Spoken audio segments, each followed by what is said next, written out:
कृष्ण तो बस एक बार पुकारने की देरी है। वो आपके पापों को नहीं, आपके प्रेम को देखते हैं।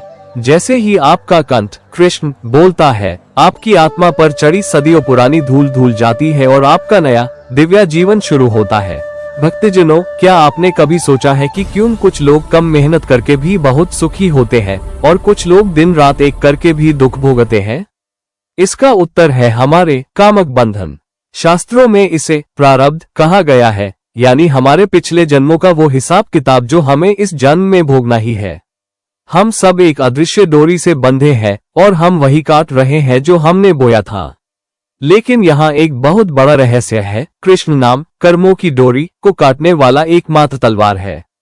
महाराज कहते हैं कि जब कोई जीव कृष्ण का नाम जपना शुरू करता है तो उसके कर्मों की फाइल यमराज के दफ्तर से हटकर श्री राधा कृष्ण के कृपा दफ्तर में चली जाती है। नाम में वो शक्ति है कि वो आपके दुखों की तीव्रता इंटेंसिटी को कम कर देता है। मान लीजिए आपके प्रारब्ध में लिखा था कि आपका एक बहुत बड़ा एक्सीडेंट होगा जिसमें आपका पैर टूट जाएगा। लेकिन अगर आप कृष्ण नाम के अनन्य साधक हैं, तो वही बड़ा हादसा सिर्फ एक छोटी सी खरोंच या चुभने वाली सुई नीडल जितना रह जाएगा। ये नाम हमारे संचित कर्मों collection of all past deeds को धीरे धीरे खोखला कर देता है। जैसे जैसे आपका जाप बढ़ता है, आपके अंदर एक ऐसी शक्ति आती है कि आप दुख में भी नहीं घबराते।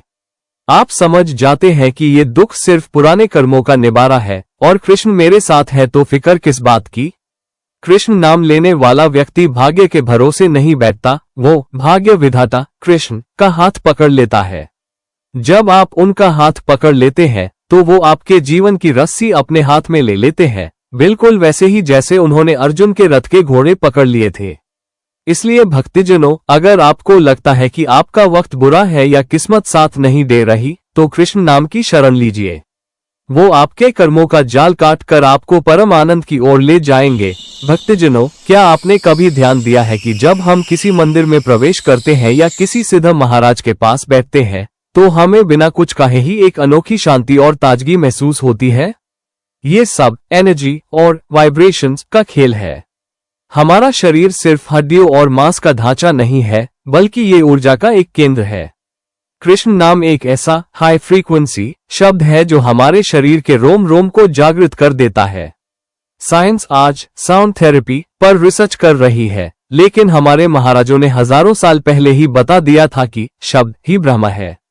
जब आप नियमित रूप से कृष्ण नाम का जाप करते हैं तो आपके कंठ से उठने वाली तरंगें आपके चैक्रस को संतुलित बैलेंस करती है।